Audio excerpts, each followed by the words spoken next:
He kōna ipurangi tēnei nā te reo irirangi o Aotearoa.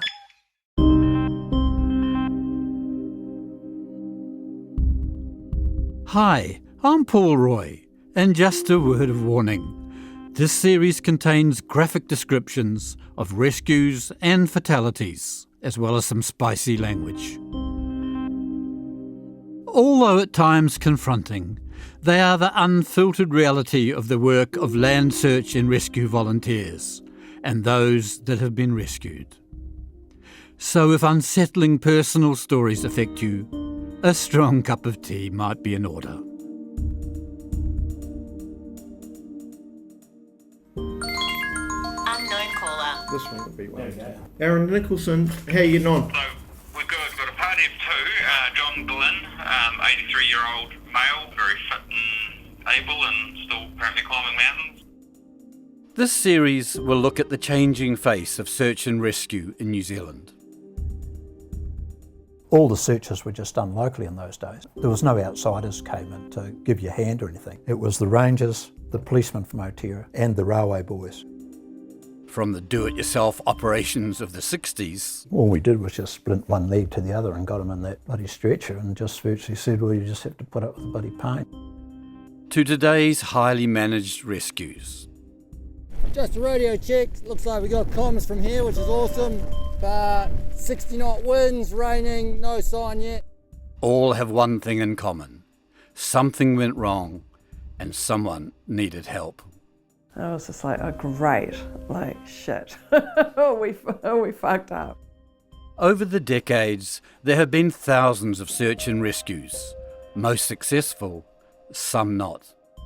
I remember Dave and I having this what the fuck conversation about, who makes that call, to stop CPR. Their stories will take us from the roof of New Zealand. When we were 16, we got within 300 feet, 100 metres of the summit rocks of Cook while we were on a school geography trip. Deep underground.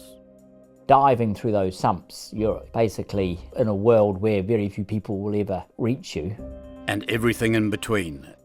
His face was a mess. He had this huge bulge on his head and his eye was all messed up and there was blood everywhere. Including bush and river rescues. People kind of have this weird vision of how rescuers are, like totally in control all the time and, calm, wonderful people. And stories of love. I was about 21 and he was about 27. Gorgeous guy. And loss. I thought he was absolutely immortal.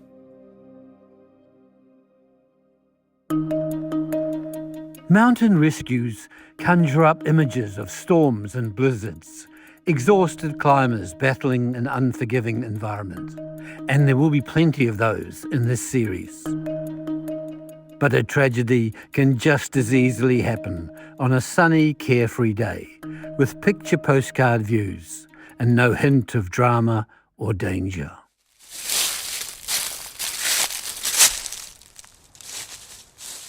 Episode 1, Between Heaven and Earth.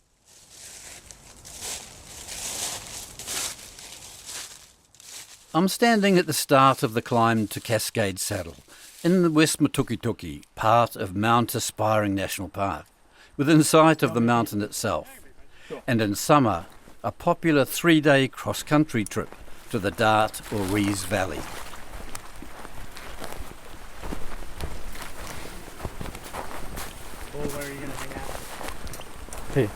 The alpine crossing is heavily promoted on social media and in guidebooks as a must-do and attracts those who may not realise its dangers. The track leads off uphill from just behind the refurbished Mount Aspiring hut, built in 1949, and is an easy 2-hour stroll from the road end. Another reason it attracts thousands of climbers, trampers and day walkers. But the steep 1,400-metre climb to Cascade Saddle is no walk in the park and has an unfortunate history of accidents and fatalities. These days, there is a very prominent sign at the start of the track, which reads, "Danger, The Cascade Saddle route is hazardous in adverse weather conditions. Multiple fatalities have occurred on this route due to slippery conditions, snow, ice and wet weather. Flooded side streams, heavy rain and snow melt. Have the skills, experience and equipment for alpine travel and river crossings. Failure to do so may result in serious injury or death. Be prepared to turn back. It's not worth the risk. A pretty blunt warning. This sign wasn't here in 2005, when our story begins.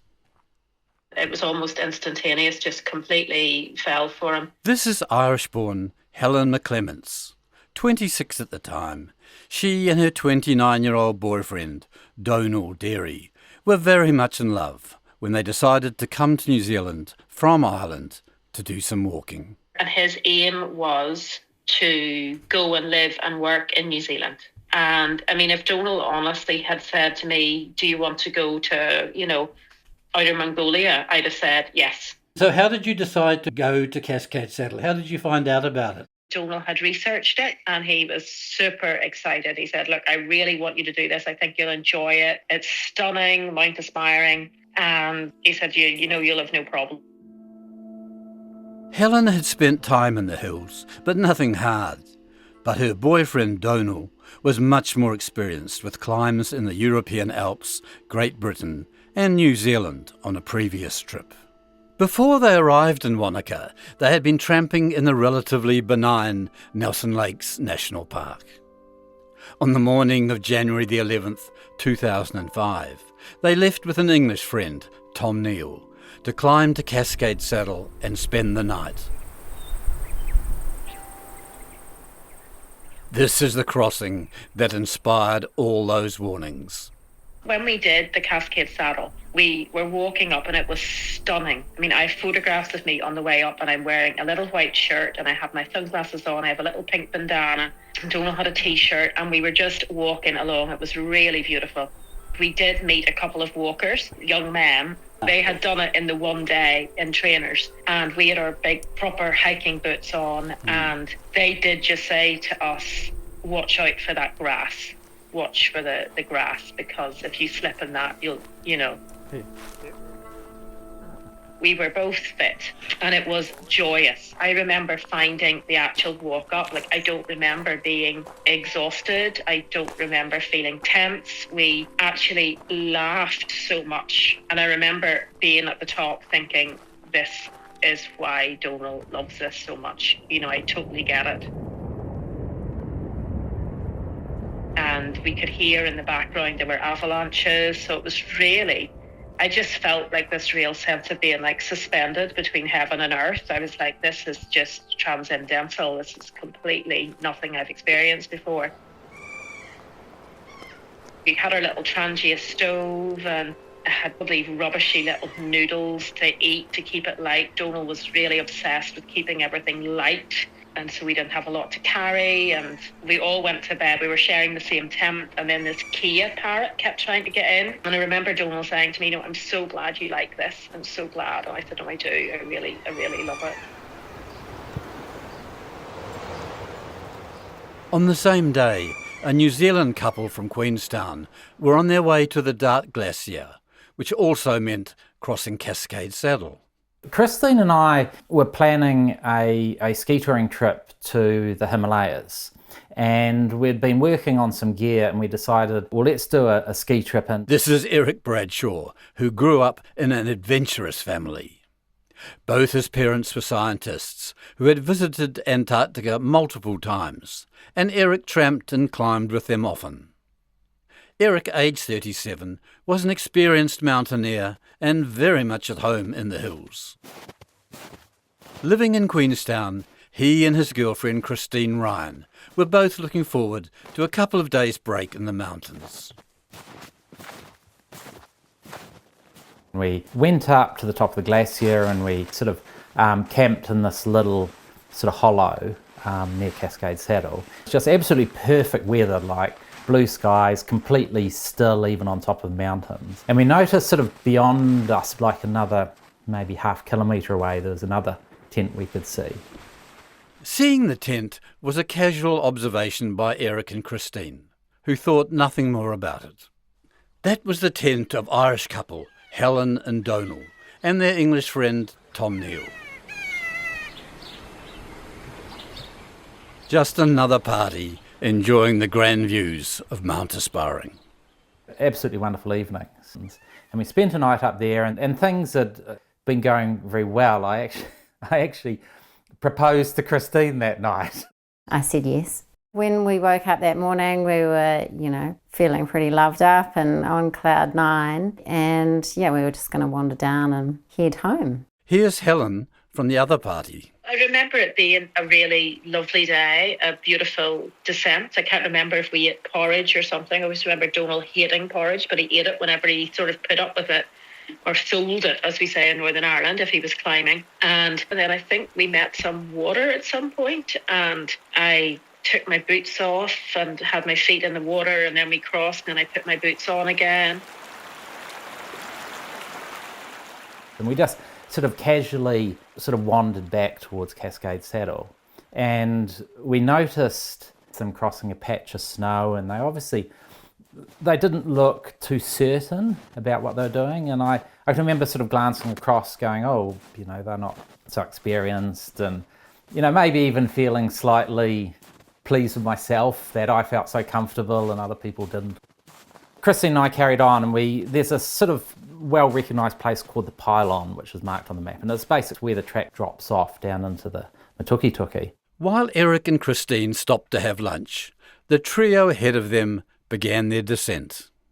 The route from the Pylon down to the Matuki-tuki is the crux of the Cascade Saddle crossing, and having been over it myself, a little care is needed, especially going down.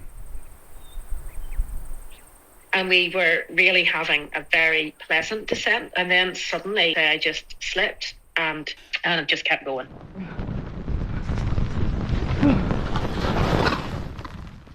I remember at first, and this is the most awful bit, as I slid, I remember thinking, whoa, gosh, I'm going quite fast. And nearly laughing because I had no idea. I thought I was just going to slide a bit. I had no idea that I was near a cliff edge. And then Donal saw me, and this is again what I never get over. He just leapt to get me. It was instantaneous. He just saw that I was going and grabbed me. Right, so he was ahead of you and you slipped, and then he sort of threw himself backwards across to catch you and trying to stop you. Yeah, well, we were all kind of don't even know. I think it was quite a wide space, and I had slipped, and then he looked and saw me and just instantaneously threw himself to get me, because you're not even aware where you're falling. You don't know if you're falling off a cliff. You just know that suddenly you're in free fall, and it's never happened before. But I do remember hearing a crunch and thinking, what was that? What on earth was that? And then later on, I think it was my head hitting something.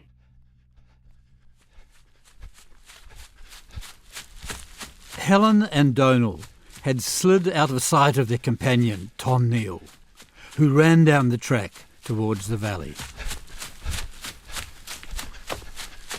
He passed another tramper coming up, telling him there'd been an accident and he was going for help. Strangely, that tramper carried on up the track until he ran into Eric and Christine. We were just about to sit down and have some lunch, actually.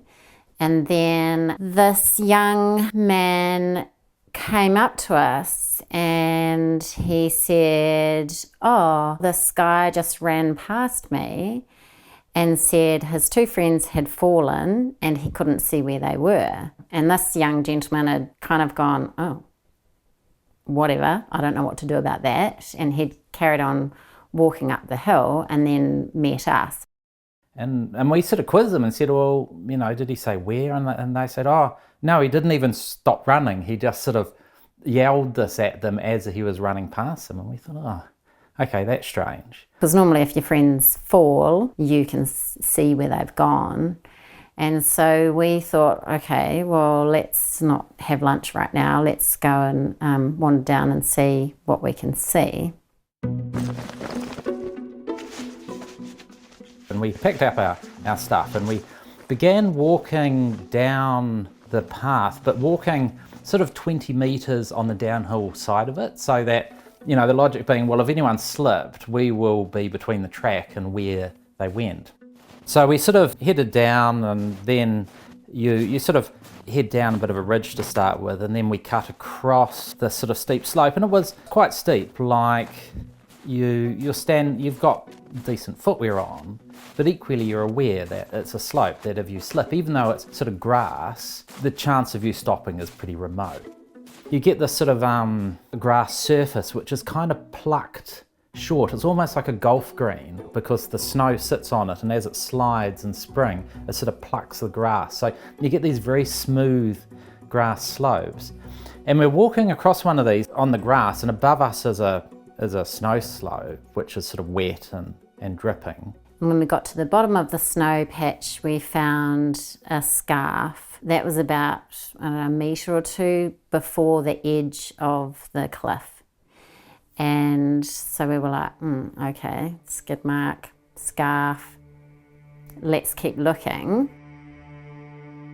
Once we saw that, we thought, okay, something's wrong, you know, but it just seemed to say something happened here. And you look at the slope, and it kind of, it rolls out of sight. So you're on the steep slope, and you just sort of 10 metres below you, you just have a sort of horizon line where it disappears into a gully.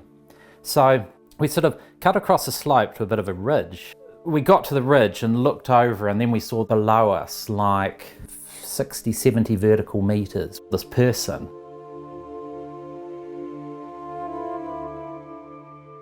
At this point, Christine and Eric activated their PLB, Personal Locator Beacon. The beacon sends an alert via satellite to the rescue centre in Wellington, who contact the local search and rescue team. And they were confident that help would not be far away. Cascade Saddle was less than half an hour from Wanaka by helicopter. But as it turned out, help for Donal and Helen was a lot further away than they might have hoped. I do remember thinking, I'm not ready to die. I can't die, because I realised I wasn't stopping. I didn't know what was happening, and I thought, I'm not ready to leave. Whenever I came to, Donal wasn't there. You know, I couldn't understand that. I couldn't get my head around it at all. And I had the wherewithal to know that, maybe this is an emergency situation. And we had an emergency bag, get a yellow one. And I thought, I should get into that. This is an emergency. You know, if there was an emergency, you would keep warm.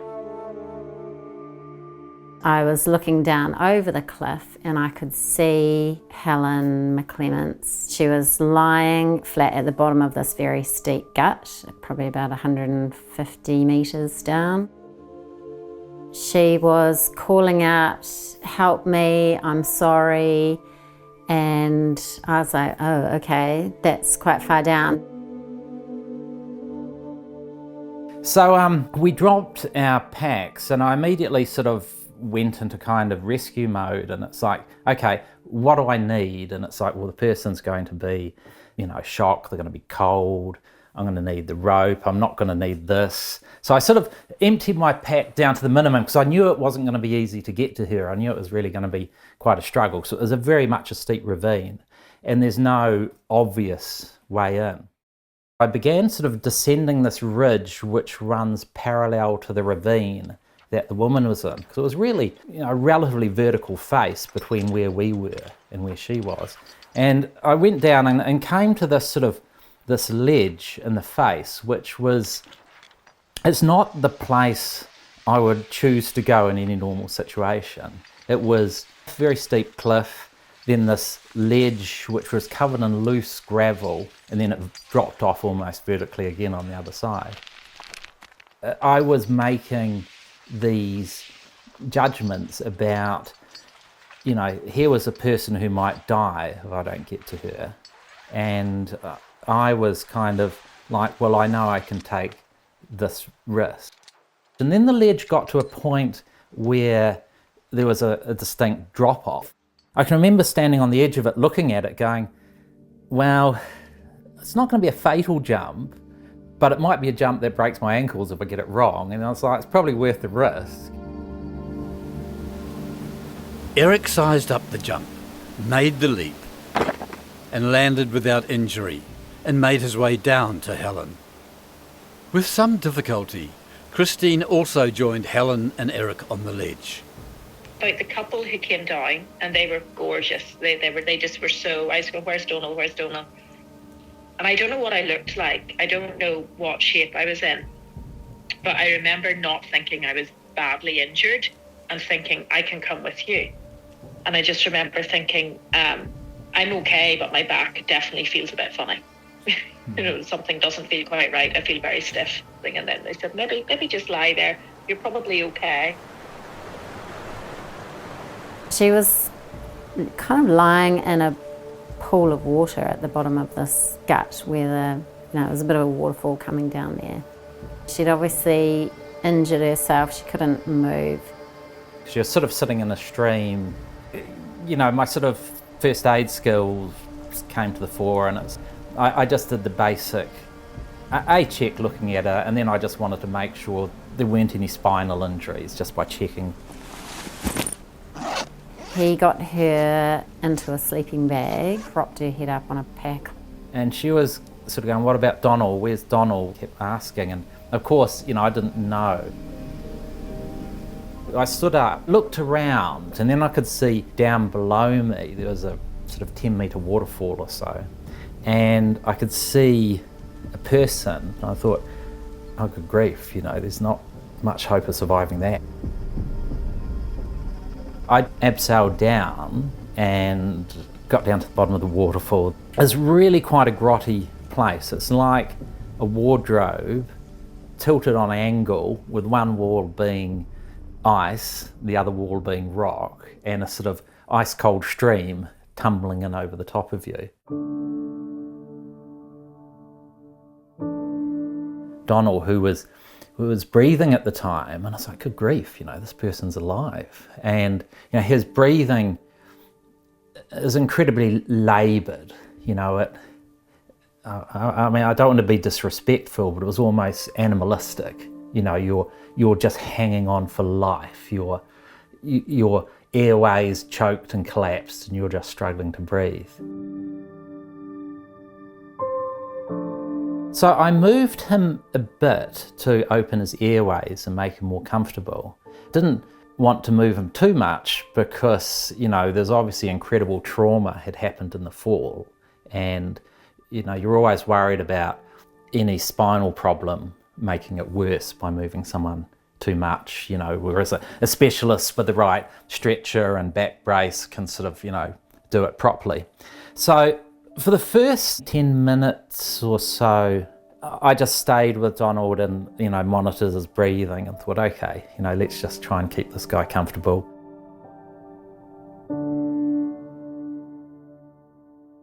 We were both down there with Donald. He was lying face down the hill, kind of in the stream, wedged under the melted out snow. He was clearly not in very good shape, but we couldn't do anything in the position he was in. So we talked about it, and we said, well, we have to move him, even if he's got a broken neck. There's nothing we can do with him like this. And he was quite a big guy. A very full-on situation, and finding somewhat sort of superhuman strength, I managed to just kind of lift him out of where he was and then brace him across my knees. His face was a mess. He had this huge bulge on his head, and his eye was all messed up, and there was blood everywhere. But we did manage to find a pulse. He was still breathing. Somehow we knew he was Irish. I was singing, there's only one Irish song I know, so I was singing that to him, Danny Boy. And yeah, we were obviously waiting and hoping that search and rescue were going to be there very soon.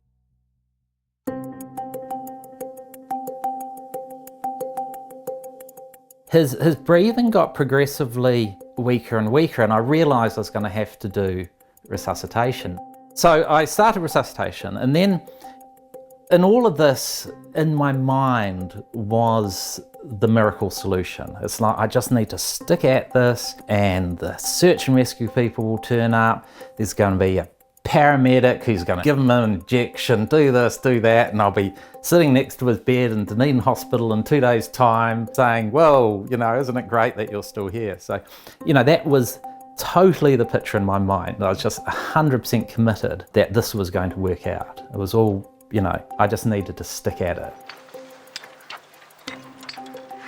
He'd left his pack up with Helen and that had the other sleeping bag in it. So I went up the abseil rope that he had rigged, and the anchor he'd used was this kind of triangular shaped rock. So not a very secure anchor at all. But I didn't see that until I got to the top, and I was like, holy cow. I'm glad that didn't slip off while I was climbing up. I talked to Helen, reassured her. I said, yes, we're looking after your boyfriend. He's down here. He's still alive. We're doing what we can for him. Hopefully the rescue services will be here soon, because when we set off our PLB, we assumed that search and rescue would be there within, 40 minutes or so. As we found out afterwards, they didn't get a very good signal from our PLB, and there was a bit of confusion with another search and rescue operation that was happening at the same time for this glider pilot that had got lost or crashed somewhere up near Omarama. They thought it was a bounced signal from that PLB, and so they weren't really responding to our PLB at all. Unaware that the PLB was not being responded to by authorities, their rescue now depended upon Helen's other companion, Englishman Tom Neal, who, following the accident, had run down the track to a sparring hut to raise the alarm. But this all took time. So I grabbed the sleeping bag and then had to use the abseil rope to go back down, which was really a bit hair-raising, because I wasn't confident in the anchor at all. But I had to just trust it, and as long as I kept my weight low on the anchor and didn't pull it upwards, then it was fine. Meanwhile, a few hours after triggering the PLB, news of the accident eventually reached Wanaka Police Station, relayed by DOC, Department of Conservation. DOC notified us on this occasion from Sparring Hut through to DOC here and across the road to the police station. Sergeant Aaron Nicholson, Police Land Search and Rescue Coordinator, was in charge when the call came in. Sorry, you got me? Yep, are you there? Yep. Someone had fallen down Cascade Saddle up near the pylon, which we'd had previous fatalities near that area. What did you know about what had happened? So the extent of the fall, the people involved, I didn't really have much of an idea about, apart from there were 2 people involved, plus the person who raised the alarm, and didn't know if anyone else was up on the hill. We realised that was uber serious, given the previous incidents that had occurred there. So it was, all hands to deck, get up there as quickly as possible. So we just kicked off the SAR response, which normally would be responded to by way of an ACR team. ACR is the Alpine Cliff Rescue Team. To fly to the scene, assess it, deal with it, request further resources if necessary, but normally, the team that goes in can manage most things. One of those assigned to get up there as soon as possible was Jeff Wyatt, one of the longest serving search and rescue members in Wanaka. It was very sketchy details because at the time it had only been one of the surviving party just rushing off for help.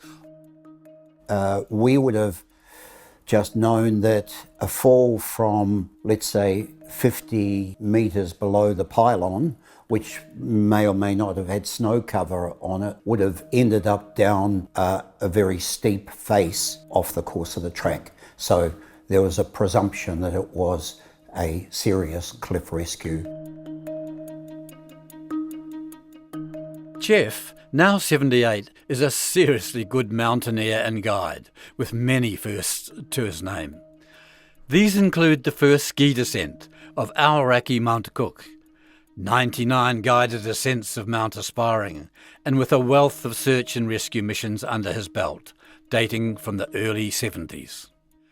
Also on the spot was a very experienced search and rescue helicopter pilot, John Roberts, who had been called in, like everybody else, at short notice. I knew nothing about what I was going to, except where I was going. Going into places like Cascade Saddle and that, you still got your work cut out for you. You really do. Yeah. And I just felt a lot of pressure, you know, because I think everybody's expecting that you're going to get them in there. Jeff White. We talked briefly about what we were going to do on the flight in. It was just survey the scene, see if we could get a close landing, work out from there what we were going to do. And as it turned out, we were able to see figures down that steep distance of a couple of 100 metres down a near vertical cliff and realise we had a made task on our hands.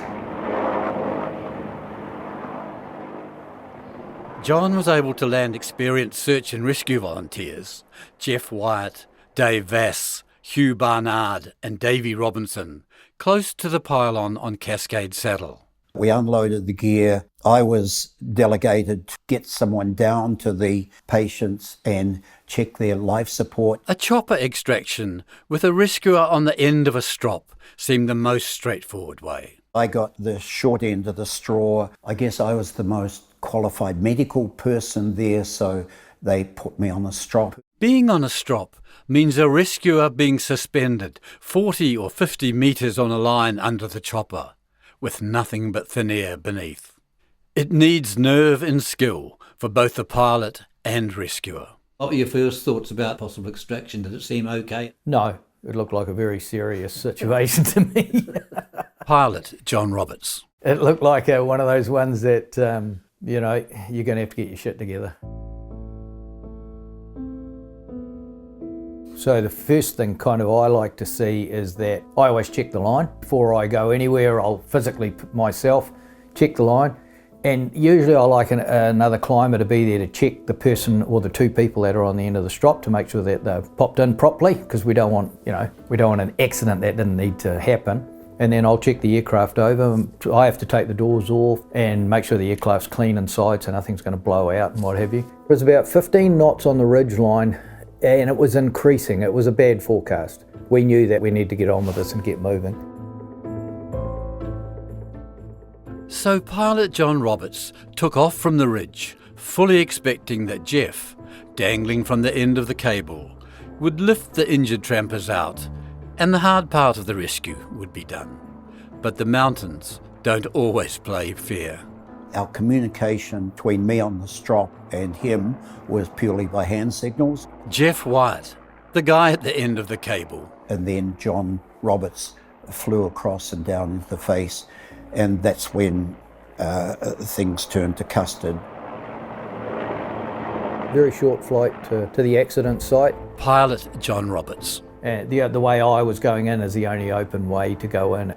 It's kind of a hole. It's like a vertical rock face on two sides, so you're not going to fly out of it. Once you go in there, you're in there. Got reasonably close to the accident site and I had quite a good crosswind pushing me in, and it was enough that I was maxed out on the controls. In layman's terms, maximum means that John and his machine were being pushed into the rock face by the wind and did not have enough power to counter it. A very dangerous situation. And it's not very often you hit max in a helicopter. You know, it's not a feeling you get very often. It's not one you particularly wanted? No, not really, especially with a guy I know on the end of the line. All I can remember was trying to go in from the way I did and then trying another way to get in, which would have meant my tail was against one of those rock faces, and you couldn't judge. It's just not a good situation to be in. My only way of communicating with the ground was to talk to the Wanaka police station, and then they'd have to call the boys, and then they'd have to relay it back to me, which is not ideal. When you can't talk to people on the ground, I can't go, how am I looking, you know, how's my tail? It was these risky manoeuvres that Christine, waiting anxiously for the rescue, observed firsthand. A helicopter flew over and we were like, oh, thank God, you know, the search and rescue have turned up. So they tried to get somebody down on a strop to drop them into where we were, but it was too windy. They tried several times and the person on the end of the strop, God, they were having a ride. Jeff White. I do remember we pulled out doing a huge pendulum out over the middle of the valley, and he flew straight back up to the top to have another chat about it. John said very clearly and bluntly, I don't want to be coming down, Jeff, when you're coming up on the strop and we end up colliding. John said, we're not going to be able to do a quick snatch and grab. We're going to have to go through the long haul of physically go down to do the retrievals. When he made the call, it's not going to happen then. There was no question about it. Pilot John Roberts. I've got a guy on the end of the line, got a decision to make. What am I going to do? I'm not going to risk my crew. Yeah. My theory on it is I'm the pilot in command, and if somebody's on the end of the line, they're my responsibility. It's got nothing to do with them. They can say what they like, but I'm flying them in, it's on me, and I wasn't going to do that. You'd have to think seriously about whether I even should have gone in with a strop when I don't have communication with anybody. Still desperately giving Donal mouth to mouth, Eric and Christine were anxiously awaiting the arrival of the rescuers. I couldn't see outside at all. I was in this kind of, this tilted room, like a wardrobe, ice, rock, waterfall, giving resuscitation to Donal. And Christine was kind of my relay to the outside world. And then it's like, yeah, are they here yet? Another 10 minutes later, are they here yet? She was like, oh, right, a helicopter's arrived. I was like, oh, right, that's good. And then it's like, yeah, are they here yet? And it's like, oh no, they're abseiling down the top of the cliff. And then, another 10 minutes later, where have they got to? Oh, they're still abseiling. So I think they had to do 2 or 3 abseils to get down to where we were. After the failed helicopter rescue, it became clear very quickly that this job required more reinforcements, and a call was made to Wanaka. More people, more rescuers involved. Jeff Wyatt. Because we were going to be in for an arduous extraction. They had dropped some of the search and rescue people off, and they were putting in safety lines to get the search and rescue climbers down to where we were. Making a decision that someone is dead is actually an incredibly hard decision. And I wasn't prepared to make it. I was like, that's not my decision to make. I'm just going to keep on trying. I just kept on doing resuscitation because it's like, I'm not going to stop until these paramedics get here. The 2 rescuers who abseiled down to Eric and Christine were both highly experienced mountaineers and search and rescue volunteers, Dave Vass and Hugh Barnard. Eric had managed to abseil down he had a sort of a very lightweight 30-metre ski touring rope and very little technical equipment for the terrain, but had done an incredible job in getting himself down and had been given CPR to Donal. I think he was breathing when Eric got to him, so I think Eric had a lot, invested in trying to keep him going, but it was a hell of a situation. I mean, wedged under this snow cone, water continuously coming down, just the ability to even move. Eric put himself in a lot of risk, or you would obviously accept, experienced guy, but he was underneath this melting out avalanche debris for a long period of time, and that was a very courageous act, more so than us coming in and doing our business. It became obvious pretty quickly that Donal was dead. And I remember Dave and I, having this what the fuck conversation about, who makes that call, to stop CPR, and I guess it fell upon us and Dave and said, listen, there's no point continuing, you've done an incredible job, but from our experience, we're not going to get this guy back. That was really deflating because we had put so much energy into trying to keep him alive, and we had this, this expectation that when search and rescue arrived, there would be some miracle and they would give him the adrenaline injection and everything would be fine, and we'd go and visit him in hospital in a couple of days and it would all be good. Quite confronting to realise that we had witnessed the death of somebody. Despite their heroic efforts, Eric and Christine's part in the rescue was now effectively over, and they made their way via the rescuers' ropes back up to the pylon. After we climbed up out of the accident site, I can remember standing on the ridge, and it was just, again, it was this absolute beautiful blue sky day, this Mount Aspiring was there, beautiful white pyramid, and I could just remember thinking, can't the world just stop in silence for 5 minutes or 10 minutes? It's like something huge has happened. It seems so wrong but the world doesn't miss a beat, it just keeps spinning. With Christine and Eric gone from the scene, there still remained the problem of how to get the seriously injured Helen to safety, now that Donal was dead. We quickly made the decision that we would actually leave him there. Rescuer Hugh Barnard. That we would focus on getting Helen out. To put the effort into taking someone alive out was appropriate. To recover a body, it was best left for another day.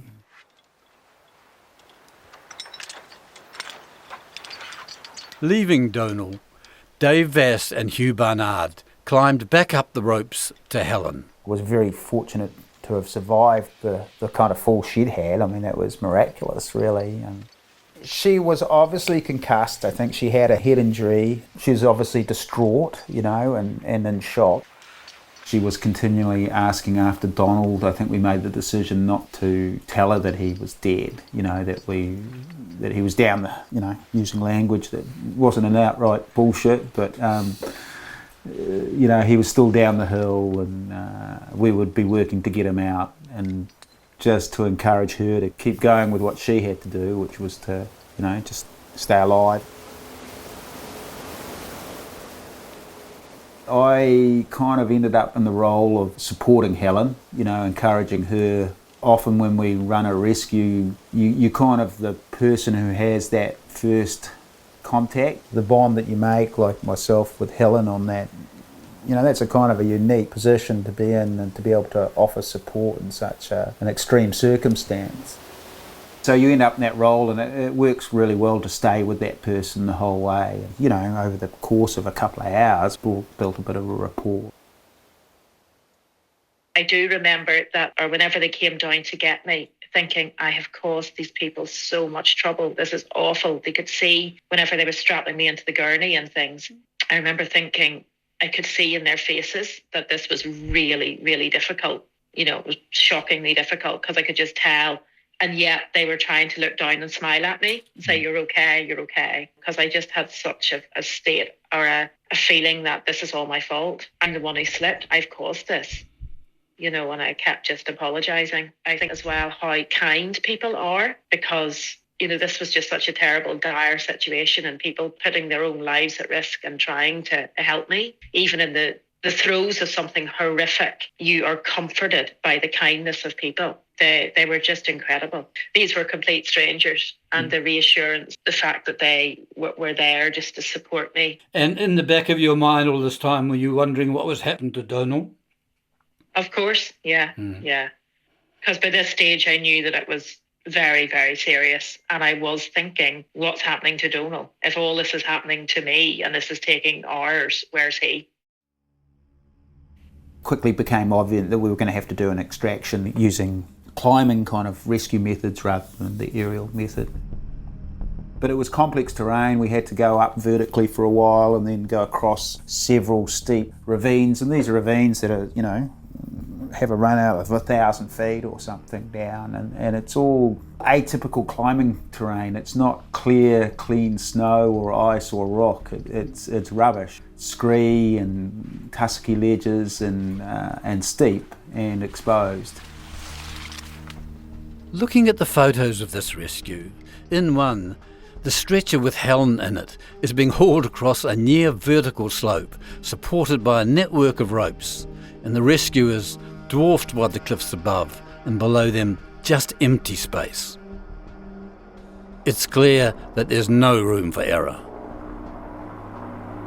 The rescue team, above and below, painstakingly hauled Helen's stretcher up the cliff until a small ledge was found and the helicopter could lift the stretcher off.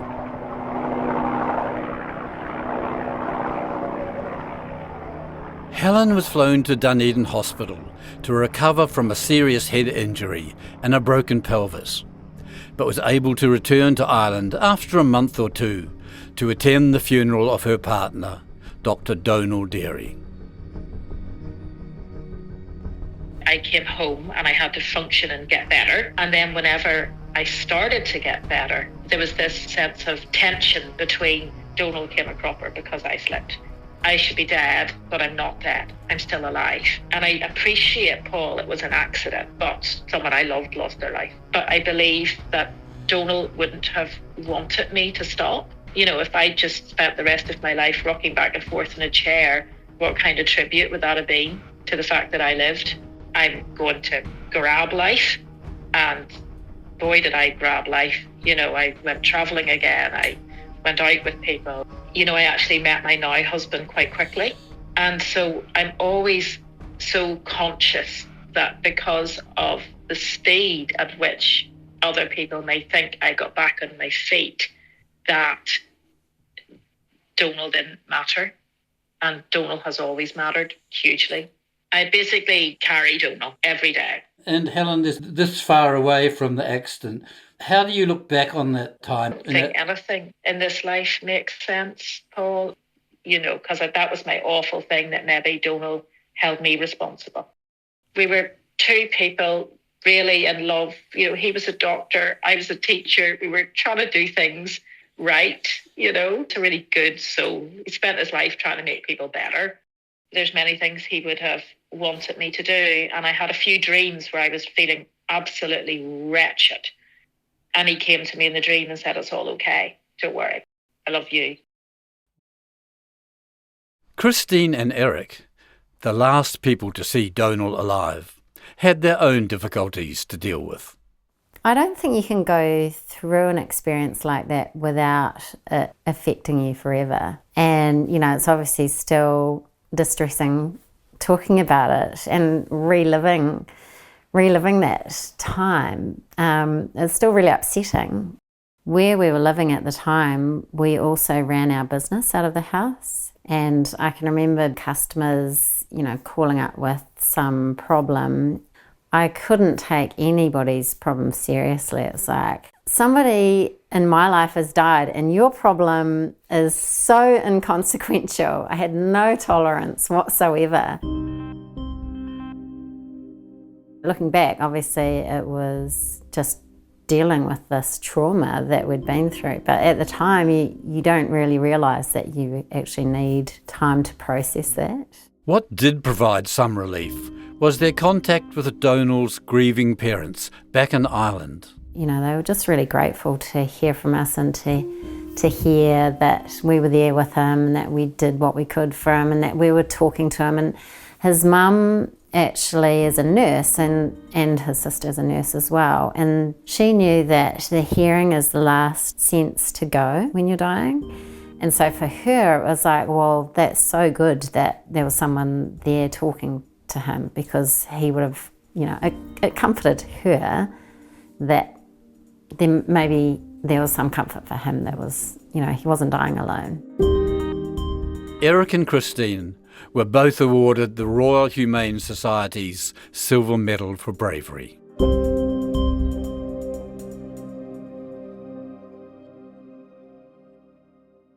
Next week, we go way, way back to the 1960s,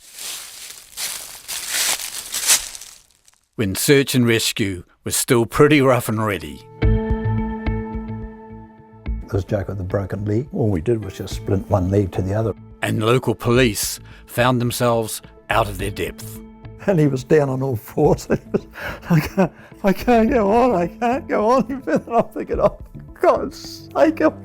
As volunteers battle foul winter weather to rescue four climbers trapped high above Arthur's Pass. And it was absolutely shocking conditions. Like, you know, you couldn't see more than a few metres.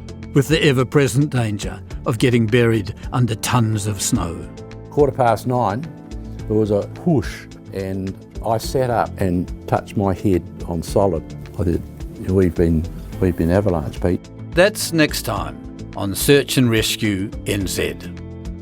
Thanks to the producers of this series, Phil Vine, Justine Murray and Justin Gregory. Thanks to Ben Pearce, the engineer for this episode. Production coordinator Brianna Juritich-Gregg. Executive audio editor Tim Watkin. Find and follow Search and Rescue NZ on your favourite podcast app or at rnz.co.nz/podcasts. Kia ora and thanks for listening.